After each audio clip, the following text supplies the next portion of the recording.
Keluaran pasal yang ke-33 ayat yang ke-15. Sudah dapat? Kita membacakan bersama-sama.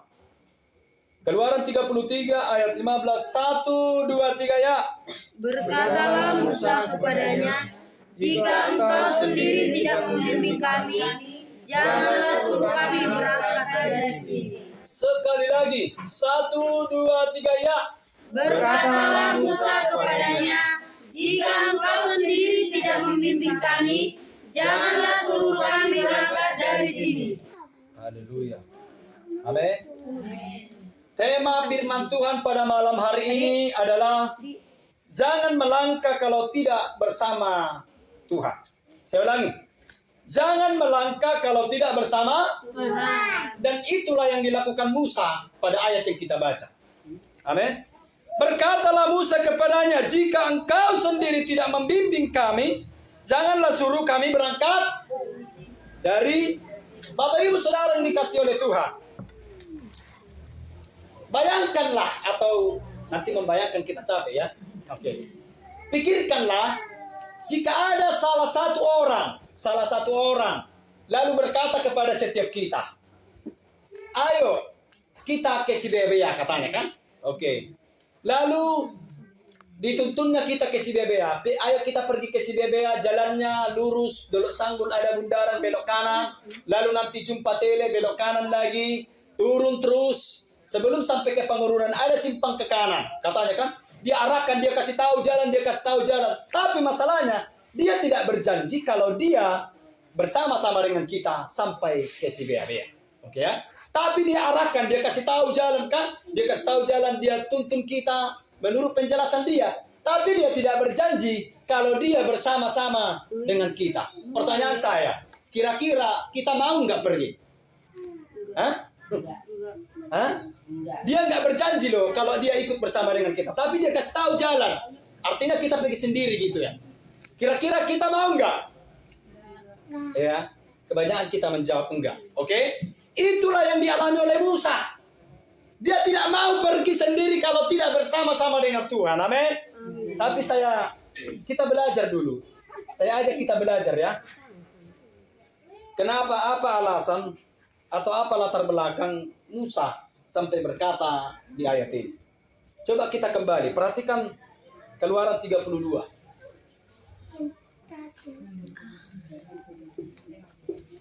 Lihat Keluaran 32. Mundur satu pasal. Sudah? Keluaran 32 di Alkitab Bapak Ibu Saudara, apa judul berikutnya? Anak lembu emas. Oke, anak lembu emas. Saya nggak usah bacakan karena panjang lebar. Saya jelaskan aja. Yang saya jelaskan tidak lebih daripada di ayat ini ya. Oke, tapi dengarkan supaya tahu ceritanya ya. Oke. Bapak Ibu Saudara, waktu ketika Tuhan panggil Musa untuk naik ke gunung, namanya Gunung Sinai, untuk meminta 2 loh batu. Lalu bangsa Israel dan Harun saudaranya Musa tinggal di bawah. Lalu Musa naik ke atas. Jadi sepertinya Musa terlalu lama di atas Gunung Sinai. Lalu bangsa Israel bersungut-sungut. Aduh, katanya kan. Mungkin ini Bapak Ibu Saudara sudah berkali-kali dengarkan ya. Lalu bangsa Israel mengeluh, aduh, bagaimana ini Harun? Musa sudah terlalu lama di sana. Jangan-jangan dia tidak akan kembali lagi. Dan jangan-jangan Musa sudah mati di sana. Kata bangsa Israel. Lalu Harun juga pening menghadapi bangsa Israel. Bukan hanya Musa yang pening. Harun juga pening. Ya kan? Bagaimana ini? Lalu bangsa Israel memerintahkan atau berkata kepada Harun, Harun, buatlah bagi kami Allah untuk kami sembah, supaya kami sembah sekarang, katanya. Datang Harun, mau pula dia. Ya kan, tergoda. Lalu Harun memerintahkan, lepaskan semua mas-mas yang ada dalam dirimu, katanya kan, dilepaskan, ditanggalkan. Lalu dibuatlah itu seperti lembu. Makanya dikatakan lembu emas. Lalu dibentuklah, dipahatlah, nanti penjelasannya dipahatlah, jadilah menjadi lembu. Lalu keesokannya mereka sembah, dan bukan hanya mereka sembah, tetapi mereka persembahkan segala korban bakaran, bahkan korban yang terbaik yang seharusnya mereka korbankan kepada Tuhan, tapi mereka korbankan kepada lembu emas buatan tangan mereka. Lalu Tuhan melihat dari atas, Tuhan marah sekali. Lalu Tuhan berkata kepada Musa, Musa, turunlah, lihat bangsa Israel sudah melakukan ataupun melukai hatiku, kata Tuhan. Lalu Musa turun. Oke, turunlah si Musa. Lalu penjelasannya, ceritanya selanjutnya nanti Bapak Ibu Saudara baca. Di sana Musa marah sekali kepada bangsa Israel. Kenapa kamu melakukan yang melukai hati Tuhan? Kenapa kamu membuat dosa di antara kita? Kata Musa kepada bangsa Israel dan juga kepada Harun. Lalu Bapak Ibu Saudara, setelah bla bla Musa marah menjelaskan begitu-begitu, lalu sampailah kepada pasal 33. Perhatikan pasal 33. Ini kalau ini saya bacakan supaya Bapak Ibu Saudara mengerti ya. Pasal 33 ayat 1 sampai 3. Perhatikan Alkitabnya. Saya yang bacakan, Bapak Ibu Saudara perhatikan sambil cermati. Berfirmanlah Tuhan kepada Musa, pergilah, kata Tuhan kepada Musa. Berjalanlah dari sini engkau dan bangsa itu yang telah kau pimpin keluar dari tanah Mesir, ke negeri yang telah kujanjikan dengan sumpah kepada Abraham, Ishak dan Yakub. Demikian kepada keturunanmu lah akan kuberikan negeri itu. Ayat 2, aku akan mengutus seorang malaikat berjalan di depanmu dan akan menghalau orang Kanaan, orang Amori, orang Het, orang Peris, orang Hewi dan orang Yebus. Ayat 3, yakni ke suatu negeri yang berlimpah-limpah susu dan madu, sebab aku tidak akan berjalan di tengah-tengahmu, karena engkau ini bangsa yang tegar tengkuk, supaya aku jangan membinasakan engkau di jalan. Oke, saya jelaskan lagi. Waktu ketika bangsa Israel berdosa ataupun menyembah patung lembu emas dan melukai hati Tuhan, Tuhan marah sekali. Lalu Tuhan memerintahkan Musa dan juga kepada Harun dan juga bangsa Israel, Musa, pergilah ke Kanaan, ke tanah Kanaan yang kujanjikan. Aku adalah Allah yang tepat janji. Perhatikan, karena mulai dari Ishak, Abraham, Tuhan sudah berjanji, kamu akan sampai ke tanah Kanaan. Tapi sekalipun kamu menyembah lembu emas, lihat, aku Allah yang tidak ingkar janji. Dia tetap menepati janjinya. Oke? Itu Allah kita ya. Kalau kita mungkin berjanji lalu mengingkari, ya itu manusia, itu sifat kita. Gitu ya. Tetapi Tuhan tidak. Tuhan berkata, Musa, bawalah bangsa ini ke tanah Kanaan, dan aku sudah berjanji kepada Abraham, Ishak, aku tetap akan menepati janjiku. Pergilah bawa bangsa ini ke negeri Kanaan di mana berlimpah susu dan madu. Tetapi ingatlah Musa, aku akan memerintahkan malaikatku menyertai kamu, tetapi aku tidak bersama-sama lagi dengan kamu, karena kamu sudah melukai hatiku, kata Tuhan. Ya kan? Tuhan tetap tepati janjinya bahwa keturunan Israel akan sampai ke tanah Kanaan. Tetapi ingat, ini yang menyakitkan sebenarnya, menyakitkan hati Musa dan juga menyakitkan hati kita. Bapak Ibu Saudara, mereka akan sampai ke tanah Kanaan, bangsa Israel. Tetapi yang Tuhan perintahkan adalah malaikat menyertai dia. Tetapi Tuhan tidak bersama mereka. Ini menyakitkan bagi hati Musa. Lalu Musa berpikir, untuk apa sekalipun malaikat menyertai kami bersama-sama dengan kami, kalau Tuhan tidak bersama kami, untuk apa? Akan itu pertanyaan. Amin. Lalu muncul ayat ke-15. Ketika perkataan itu dikatakan Tuhan, muncul ayat 15. Tuhan, jika engkau tidak bersama-sama dengan kami, sekalipun malaikat bersama dengan kami di depan berjalan, malaikat menuntun kami, jikalau engkau tidak membimbing kami, jangan suruh kami berangkat. Wah, ini hebat, amin. Musa sedang berpikir, untuk apa malaikat menyertai kami kalau Tuhan tidak bersama dengan kami? Ini persoalannya. Kalau malaikat, mungkin kalau nanti ada penjelasannya, justru kita lebih hebat dari malaikat. Diciptakan, kita itu lebih hebat daripada malaikat, ya kan? Makanya dia katakan, jikalau Tuhan bersama dengan kami, semuanya akan lancar, semuanya akan berjalan dengan baik. Amin. Amin. Seperti tema kita tadi, jangan melangkah kalau tidak bersama Tuhan. Sekalipun malaikat bersamamu, jikalau Tuhan tidak ada, jangan melangkah. Amin. Amin, Bapak Ibu Saudara. Amin. Amin. Oke, sekarang kita bahas ayat 15. Tadi Bapak Ibu Saudara sudah mengerti ceritanya ya. Kenapa Musa berkata begitu ya? Karena apa? Tuhan marah sekali kepada bangsa Israel. Lalu dia perintahkan pergi, hanya malaikatku bersama dengan kamu, tapi aku tidak bersama dengan kamu. Sama itu mungkin sama seperti katakanlah Bapak Noel ya. Lalu dia memerintahkan si Ainel sama si Adonai, pergilah ke Toba. aku tidak bersama dengan kamu, tapi Abang Musinoel bersama dengan kamu. Mungkin menurut anak lah, si Adel, siapa lah namanya, si Adel lah, datang Amang Erpa, pergilah Adel ke Pekanbaru. Mungkin nanti aku perintahkan si Payan menyertai kamu, tapi aku tidak bersama dengan kamu, katanya kan. Tapi mungkin antara si Payan dengan Amang Erpa, mungkin upos dan rohani si Adel itu bapak anak. Betul? Betul? Setuju ya? Setuju ya? Itulah yang dialami oleh Musa. Oke. Ayat 15. Sama-sama lagi kita bacakan. Ini mau selesai. Ayat 15. 1, 2, 3 ya. Berkatalah Musa kepadanya, jika engkau sendiri tidak membimbing kami, janganlah suruh kami berangkat dari sini. Oke. Bapak Ibu Saudara, ada beberapa terjemahan saya apakan ya. Jadi kata membimbing ternyata kaya pengertiannya ya. Oke, saya bacakan. Maka Musa berkata kepada Tuhan, jika engkau tidak menyertai kami, jangan suruh kami pergi dari sini. Kata membimbing ternyata pengertiannya kaya.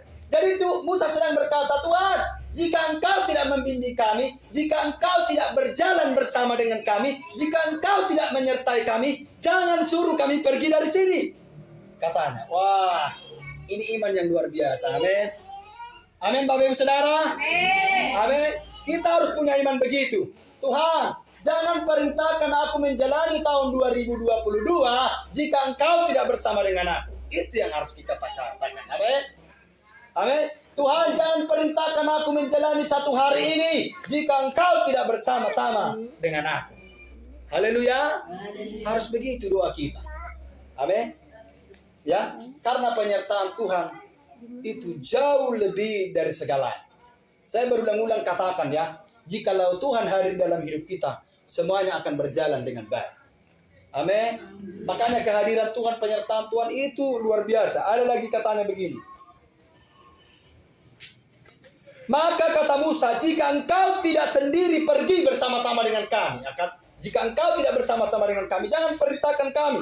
Lalu ada lagi katanya, jika kehadiranmu tidak menyertai kami, jangan perintahkan kami. Makanya kata mendampingi itu ternyata pengertiannya kaya. Jika engkau tidak mendampingi kami, jika kehadiranmu tidak menyertai kami, jika engkau tidak berjalan bersama dengan kami, jangan perintahkan kami pergi. Karena itu Musa berkata, jika engkau tidak menyertai kami, jangan perintahkan kami pergi, karena kami tidak akan pergi. Wah, hebat ya. Amin. Kita harus berkata begitu ya. Tuhan, jika engkau tidak bersama dengan kami, jika engkau tidak menyertai kami, jangan suruh kami pergi. Karena kau suruh pun kami pergi, kami tidak akan Pergi. itu. Isuruh pehita lao dan nalau hita. Kita tidak akan pergi karena Tuhan tidak bersama dengan kita. Sekarang persoalannya, kalau kita pergi, kalau Tuhan tidak ada, untuk apa kita pergi? Amin. Kita disuruh menjalani tahun 2022. Kalau Tuhan tidak bersama dengan kita, untuk apa kita jalani? Kita nggak tahu loh apa yang terjadi di depan. Ya kan? Kalau kita tahu, ya silakan pergi. Kan begitu. Persoalannya kita tidak tahu ini. Apa yang terjadi, ahadona masa, apa lagi. Persoalan apa yang ada di depan, kita tidak tahu masalahnya. Tapi persoalannya, kalau kita bersama dengan Tuhan, dia tahu. Bahkan solusinya pun dia tahu. Kita kan, apa namanya? Sama itu waktu kami ngomong-ngomong sama Pak Pendeta Tumorang kan, katanya kan. Suatu kali waktu saya berpesta di Bondar kan, saya lupa marga apa itu, si Boro kemarin ya, yang ada ya apa kan, nggak tahu mengapa sudah 1 minggu sebelum itu tidak hujan, tapi pas pestanya penudan kan begitu ya. Jadi kami ngomong-ngomong, saya tahuku orang ini jagonya melihat hari, pikirku kan jago aktor setauku ya. Aku boto di luar pengetahuan. Tahunya orang yang jago hari kan melihat hari. Biasanya kok bisa begini, pikirku kan. Datang Pak Tumorang, dia mengucapkan perkataan yang menurut saya apa ya, memberkati begitu ya. Apa? Mana ada manusia yang jago? Orang aja menanam cabai untuk menjadi bagus pun nggak bisa. Sudah menanam cabai, sudah berulang-ulang ditanam cabai. Melos apa penyakit nggak bisa diobati. Karena melihat hari katanya kan. Ya juga ya, saya pikir kan. Artinya apa? Memang kita ini manusia terbatas. Amin ya. Kemampuan kita terbatas. Bahkan ada lagi kayak Ibu Erpa dibilang kemarin kan, sudah setiap pagi dilakukan setiap hari untuk memasak nasi. Maunya kejeblosan malala kan? Mosok lagi kan? Padahal sudah berhari-hari kita lakukan. Sudah berulang-ulang. Mungkin selama kita hidup, apalagi kaum ibu, mungkin sudah jutaan kali kan? Tapi tetap bisa salah. Itulah kita manusia kan? Kira-kira begitu ya. Makanya kita perlu Tuhan. Amin. Amin ya. Katakan dengan iman ya. Jikalau Tuhan tidak bersama-sama dengan kami, jangan perintahkan kami pergi. Karena jikalau Tuhan pun perintahkan pergi, kami tidak akan pergi. Amin. Amin Bapak Ibu Saudara. Amin. Oke ya. Firman Tuhan ini singkat. Tetapi mari sama-sama kita renungkan. Oleh karena apa? Penyertaan Tuhan itu lebih dari segalanya. Jangan cari Bapak Ibu Saudara uang sebanyak-banyaknya. Tetapi carilah penyertaan Tuhan. Jikalau sudah penyertaan Tuhan ada di sana, sedikit pun uangmu, tapi damai sejahtera ada di sana. Amin. Amin. Untuk apa uangmu banyak kalau berbeda-beda? Tapi jikalau ada penyertaan Tuhan di sana, damai sejahtera pasti melimpah di sana. Amin.